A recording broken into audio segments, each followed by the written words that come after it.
प्यारे बच्चों, सुप्रभात। आज मैं आप लोगों को आँखी गीत पुस्तक के दूसरी एवं तीसरी कविता के बारे समझाने का प्रयास कर रहा हूँ। आप लोग जान ही गए होंगे कि कोटा के सिलेबस में बदलाव हो गया है, लेकिन ज़्यादा घबराने की ज़रूरत नहीं है। उम्मीद है कि इसमें सुधार होगा। यदि सुधार होने की 90% उम्मीद है।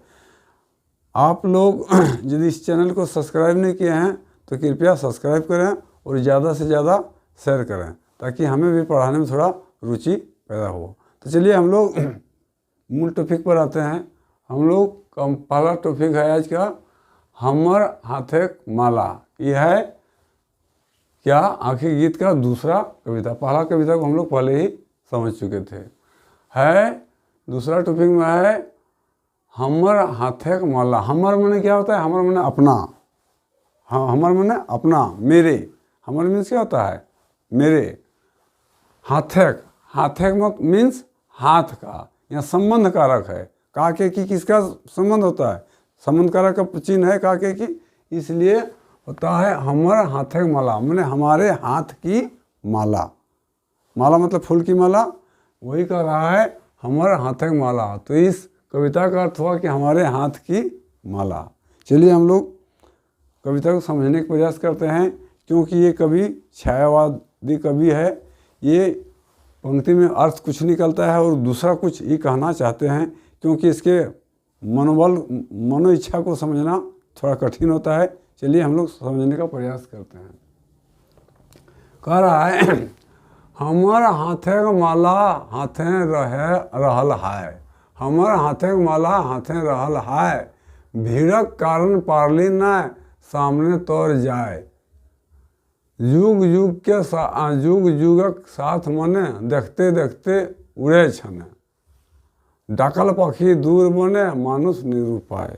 देखिए यहाँ गौर कीजिए, कवि क्या कहना चाहता है। यहाँ अर्थ कुछ निकल रहा है और कवि के कहने का तात्पर्य कुछ और है। हाय, हाय हम लोग कब हाय उच्चारण करते हैं? हाय का हाय कब करते हैं? जब कोई दुख होता है, जब मनो इच्छा पूर्ण नहीं होती है आदमी को, तब हम लोग हाय करते हैं। जब हम लोग जो कुछ सोचते हैं वो प्राप्त नहीं होता है तो हाय शब्द का उल्लेख करते हैं नहीं। जो मेरी इच्छा रहता है, जो इच्छा नहीं पूरी होती है, जो हमारा मन में चाह रहता है, उस चाह को जब पूरा नहीं कर पाते हैं तो मनुष्य में हाय शब्द का उच्चारण होता है। तो यहाँ कह रहा है हमर हाथे माला हाय रहल, हाथे रहल हाय, भीड़क कारण पारली न सामने तोड़ जाए। देखिए यहाँ तो दो बातें हो सकती है। या तो कवि जो है अपनी प्रेमिका के पास नहीं जा पा रहे हैं, वो उनको वर्ण नहीं कर पा रहे हैं, या इष्ट देव को भी हम लोग यहाँ बैठाएंगे तो बैठ सकता है कि इष्ट देव जो है कवि का, वो इष्ट देव तक पहुँचने का प्रयास कर रहा है लेकिन पहुँच नहीं पा रहा है ना। वही वाला कह रहा है हमर हाथे माला हाथे रहल है, भीड़क कारण पारली न सामने तोड़ जाए। भीड़ के कारण, यहाँ भीड़ का मतलब क्या होता है? यहाँ भीड़ का मतलब क्या होगा? सामाजिक, है ना। सामाजिक भीड़ मतलब हो गया सामाजिक व्यवधा, सामाजिक व्यवधा या व्यवधान है ना। सामाजिक होता है, समाज में रहने वाले जितने भी है लोग हैं उसको हम लोग भीड़ यहाँ कहेंगे, है ना। वही कहता है, ऐसे शाब्दिक अर्थ हम लोग कहेंगे तो वो हमारे हाथ की माला जो है हाथ में ही रह गया, और मैं भीड़ के कारण पारली न सामने तोड़ जाए। जिसके पास जाना चाहता था वहाँ जा नहीं सके। कहने का तात्पर्य यहाँ कवि का है कि या तो वो प्रेमिका के पास जाना चाह रहा है, लेकिन समाज में जो कुरीतियाँ फैली हुई है, भय फैला हुआ है, जिसके कारण से कवि अपने प्रेमिका के पास नहीं जा पा रहा है। उसका हाथ का माला हाथ में ही धरा रह जाता है। माला किसको दिया जाता है? प्रेमी अपने प्रेमिका को देती है, चाहे प्रेमिका अपने प्रेमी को देता है। इसी तरह यदि हम कहा जाए तो जो इष्ट देव है, हम लोग का भगवान जो है, जो उसका भक्त होता है, भक्त का क्या इच्छा होता है कि मैं अपने इष्ट देव को वरण करूं, उसको हम आराध्य करूं, लेकिन वह यहाँ नहीं हो पा रहा है। यही कवि के कहने का यहाँ तात्पर्य है।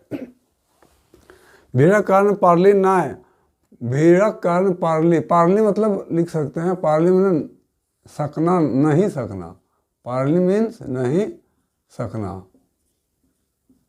मतलब कवि जो है भीड़ के कारण यानी सामाजिक जो व्यवधान है, समाज में जो रोक टोक है, समाज में जो नियम कानून है, उसके कारण अपने प्रेमिका के पास नहीं जा पा रहा है। वही वाला कहता है भेड़ा कारण पार्ले नहीं सामने तर जाए, उसके सामने नहीं जा पा रहा है, मैंने प्रेमिका के पास नहीं जा रहा है। जाने का कोशिश है लेकिन वो जा नहीं पा रहा है, माला उसके हाथ में ही रह जाता है। जुग जुगक साथ माने देखते देखते उड़ल छने, जुग जुगक साथ माने, युग युग से कवि का क्या इच्छा था, कवि का इच्छा था कि अपने प्रेमिका के पास पहुँचे, चाहे अपने इष्ट देव को पास हम पहुँचे, लेकिन मन मन में बहुत दिन से, बहुत पहले से ही उसका इच्छा था। वह क्या हुआ, युग युग एक साथ मने देखते देखते उड़े छने, देखते देखते ही उड़ गया, माने उसका इच्छा पूर्ण नहीं होता है, कवि के इच्छा पूर्ण नहीं होता है, या प्रेमिका का के पास नहीं जाने का उसका कारण बन जाता है, जिसके कारण वह अपने प्रेमिका के पास कभी नहीं जा पाता है। युग युग युगक युगक साथ मने देखते देखते उड़ल छना, एक क्षण में ही जो बहुत पहले से सोचे आ रहे थे वह इच्छा टूट जाती है, वो इच्छा पूरी नहीं होती है। डकल पखी दूर बने मनुष्य निरुपाय, निरुपाय मन लिख सकते हैं, निरुपाय में उपायहीन, मैंने कोई उपाय नहीं, कोई उपाय नहीं, इसी को बोलते हैं निरुपाय। और डाकल मीन्स बुलाया हो, बुलाना, डाकना मैंने क्या होता है, बुलाना।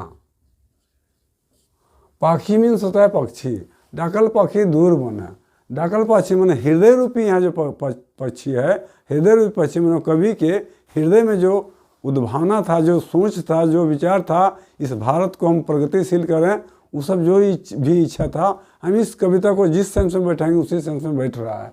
या तो उसका हृदय का जो भाव था वो पूरा नहीं होता है, दूर बन में जहाँ आशा वहाँ चला गया जहाँ से फिर लौट के नहीं आ सकता है।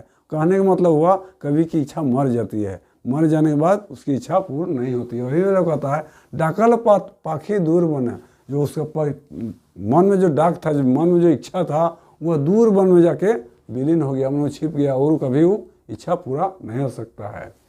मानुष निरुपाय, और मनुष्य का क्या उपाय है, जब उसका इच्छा ही टूट गया तो उसके पास कोई और इच्छा नहीं रह जाता है, कोई उपाय नहीं रह जाता है। कभी यही कहना चाह रहा है। ठूंठ डारी साधक सूत, ठूंठ डारी साधक पाखी, साधक मीन्स लिख सकते हैं इच्छा, इच्छा या अभिलाषा भी इसको लिख सकते हैं, अभिलाषा। ठूंठ, ठूंठ किसको बोलते हैं, पत्ता रहित, पत्ता रहित डाली कह सकते हैं, या पेड़ भी इसको कह सकते हैं। जिस पेड़ में एक भी पत्ता नहीं रहता है उसको हम लोग क्या बोलते हैं, ठूंठ, खूंटा जिसको हम लोग बोलते हैं, उसी को कहा गया यहाँ ठूंठ। ठूंठ डाढ़ी साधक पक्षी, ठूंठ डाढ़ी में साध का मैंने इच्छा का पक्षी जो है वह ठूंठ डाढ़ी साधक पक्षी, लोर छल छल दुयो आँखी, जो है डाढ़ी जो मैंने ठूठ डाढ़ी में क्या पत्ता आने का आशा है, बसंत आने की अच्छा है, नहीं, ठूठ डाढ़ी में कभी भी बसंत नहीं खिल सकता, उसमें फूल नहीं आ सकता है। कहने का मतलब हुआ कि जो डाली मर चुका है उसमें और नया पत्ता सखा आने की कोई उम्मीद नहीं है। वही वाला कह रहा है कभी, ठूठ डाढ़ी साधक पक्षी, जो हमारा जो कवि का दिल में जो इच्छा था वह इच्छा मर चुका है और वो कभी जागृत नहीं हो सकता है। लोर छल छल दुयो आँखी, और उसके आँखों से, लोर मीन्स क्या होता है, लोर मीन्स लिख सकते हैं, लोर मीन्स होता है आंसू, लोर मीन्स आंखों। जब कभी दुखी हो जाता है या कोई भी मनुष्य दुखी हो जाता है तो उसके आंखों में डबडबाने लगता है आंसू, यानी लोर गिरने लगता है। वही वाला कर रहा है, लोर छल छल दुयो आँखें, दोनों आँख से लोर छल छला रहा है, टपक रहा है, क्योंकि हृदय की इच्छा उसको पूर्ण नहीं हो रहा है। करे इदिक उदिक तका तकी, इदिक उदिक मतलब लिख सकते हैं इदिक और उदिक। इदिक माना होता है इधर, इधर, और उदिक मतलब होता है उधर। वह आदमी व्याकुल होकर, जिस तरह पक्षी क्या करता है जब उसका मनोकामना पूर्ण नहीं होता है, जब उसका कोई चीज़ का पूर्ति नहीं होता है तो क्या करता है पक्षी, जिस तरह इधर उधर तका तकी मन क्या देखता है, उसी तरह कभी देख रहा है, सोच रहा है कि अब क्या करें क्या नहीं, क्योंकि उसकी इच्छा पूरा नहीं हो रहा है, वो अपने प्रेमिका के पास पहुंच नहीं पा रहा है, अपना माला को पहुंचा नहीं पा रहा है। कहने का तात्पर्य हुआ कि उसका इच्छा अनिच्छा में बदल रहा है, इसलिए इधर उधर वह कभी इधर कभी उधर देख रहा है कि मैं अब क्या करूं, मेरा कोई उपाय नहीं रह गया है।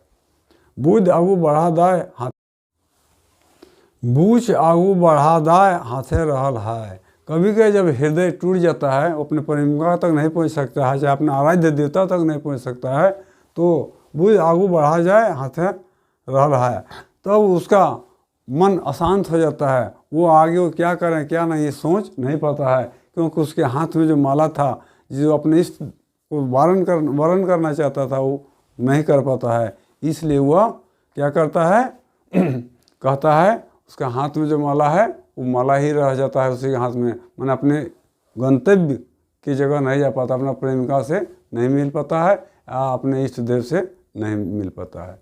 इस हमारे यहाँ तक माला कविता का यही मूल भाव था। अब हम लोग तीसरे कविता पर आते हैं। तीसरा कविता है एखनो पूर्वक गाले लाली। एखनो मीन्स क्या होता है, एखनो मीन्स अभी, अभी भी, एखनो मीन्स होता है अभी भी, पूर्वक मीन्स पूरब में, गाल मतलब गाल होता है लाली, अभी भी पूरब के गालों में लाली है। कहने का तात्पर्य है कि यह लाली जो है पूरब में सुंदरता का प्रतीक है, सुंदरता का प्रतीक है। कभी यहाँ पर क्या कहना चाहता है, पुरानी सभ्यता और पश्चिमी सभ्यता में तुलना किया गया है। जो पुरानी सभ्यता है अभी भी जो चल रही है उस सभ्यता से श्रेष्ठ है, ऊंचा है। कहने का तात्पर्य यह हुआ कि एखनो पूर्वक गाले लाली पाखी करने की, हमारा जो पुराना सभ्यता था वो क्या था, बहुत सुंदर ही था, बहुत विकसित था, कला विकसित था, विज्ञान विकसित था, बहुत तरह तरह के आविष्कार हुआ था। कहने का मतलब वहाँ बहुत ही विकसित था। पौराणिक सभ्यता जो हमारा था, संस्कृति था, वो बहुत ही सुंदर था, मनोरम था, है ना। पाखी कंठ गीत, जिस तरह पंखियों, पाखी मैंने लिख सकते हैं, पाखी मैंने पक्षी होता है, पाखी में क्या होता है पक्षी, पक्षियों के कंठ में गीत, पंछी के कंठ में जो मधुर कूक आवाज़ आती है जैसे कोयल में, वह गूंज अभी भी है। अभी भी भारत में क्या है, पक्षियों के कंठों में सुरीली आवाज़ गूंज रही है। पताए पताए शिशिर बूंद कहे किरण के प्रीत। पताए पताए मीन्स पता मैंने पत्ता पत्ता में, शिशिर मन होता है आंसू, आंसू बूंद है ना, आंसू मतलब पता पता में होता है। ओस, आंसू नहीं सो ओस बोल सकते हैं, ओस, ओस कहते हैं। पता पता में शिशिर बूंद, पता पता में पत्ता पता में, देखे होंगे जब वर्षा होती है तो पत्तों में पानी के छोटे छोटे कण रह जाते हैं, पानी के छोटे छोटे कण रह जाते हैं, उसमें सूरज की किरण जब पड़ती है तो वह सातों रंगों में बिखर जाती है। कहने मतलब मनोरम दृश्य प्रदर्शित करती है, सातों रंग लाल पीला बैंगनी सब दिखाई पड़ता है। कवि के कहने का तात्पर्य यहाँ है कि पत्ता पत्ता में जो ओस पड़ता है, पानी की छोटी बूंद को हम लोग ओस बोलते हैं, उस पर जब किरण पड़ती है सूरज का तो वो भी मानो प्रीत कर रहा है, एक दूसरे से प्रेम कर रहा है, इसी को कवि कहना चाह रहा है। उसमें भी जो है प्रीत का भाव है, कहे किरण प्रीत, किरण से वो कह रहा है प्रीत, प्रीत माने क्या होता है दोस्ती प्रेम, प्रीत माने प्रेम, मानो कि वो आंसू भी किरण से प्रेम कर रहा है। फिर आगे कहता है एखन हवाए निशिक गंध आँखि निशक भाव। एखन हवा निशिक गंध, एखन हवा निशिक गंध आँखि निशक भाव। अभी भी क्या कहता है, हवा में रात रानी, रात रानी हवा में जो रात रानी रूपी जो फूलों का जो गंध रात में बिखरती है उसको कह रहा है अभी भी। बसंत ऋतु जब आता है तो तरह तरह के फूलों के मंजरों से, आमों के मंजरों से गंध निकलती है और हवा में वो बिखेर देती है, कहने का मतलब हुआ हमारा जो सभ्यता थी पुराना, अभी भी उसमें ये सब गुण सारी मौजूद है। आँखी निशा भाव, आँखों में नशा, निशा, नशा का मतलब होता है नशा। आँखों में मानो कि नशा का भाव है। बागक डरे सभित हिरनी खोजे नुकाई डाले, सभित मैंने लिख सकते हैं भय के साथ, भय के साथ। तो कह रहा है बाघक डरे सभित हिरनी, जिस तरह बाघ के डर से डरी हुई हिरनी क्या करती है, अपने छिपने के लिए सामने खोजने लगती है। नुकाना, नुकाई मतलब होता है छिपने, नुकाई मीन्स क्या होता है, छिपने, छिपने, छिपने का जगह जिस तरह हिरनी खोजने लगती है, उसी तरह क्या है, जो अभी भी समाज में कुछ आदमी है वो अपना गलत व्यवहार के कारण छिपना चाहते हैं बड़ों आदमी के सामने। बाघ मतलब यहाँ जो सुसज्जित समाज है, बड़ा आदमी है, जो भद्र पुरुष है, उसके सामने उस तरह के आदमी जो कटुवातिकता है, समाज में कुरीति फैलाता है, वह डर के मारे छिप जाता है। एखन सांझक भूलल पथिक निभे पुराना रीत, एखन सांझक भूलल पथिक निभे पुराना रीत, एखनू तारा के देशे खेच पीछे सभी वास। कह रहा है एखन सांझक भूलल, सांझक मतलब क्या होता है, सांझक मीन्स मतलब शाम। अभी भी क्या है, भूलल, भूलल मीन्स लिख सकते हैं भूला हुआ, भूलल मीन्स भूला हुआ।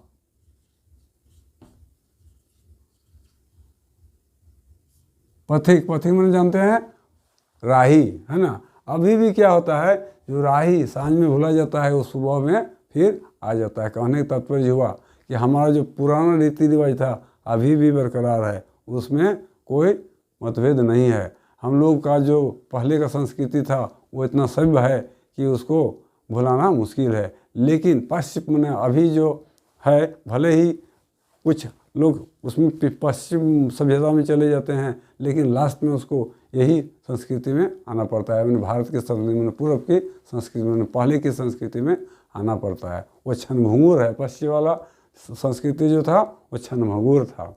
वही वाला कह रहा है एखनू सांझक भूलल पथिक निभे पुरानी, अभी भी जो शाम को जो भुला जाता है पथिक वो फिर आ जाता है। कहने का कवि का तात्पर्य है कि पुराना रीति रिवाज को जो छोड़ चुका था, कुछ समय के लिए भटक गया था, वो फिर अपनी पहली के वाली सभ्यता में आ रहा है।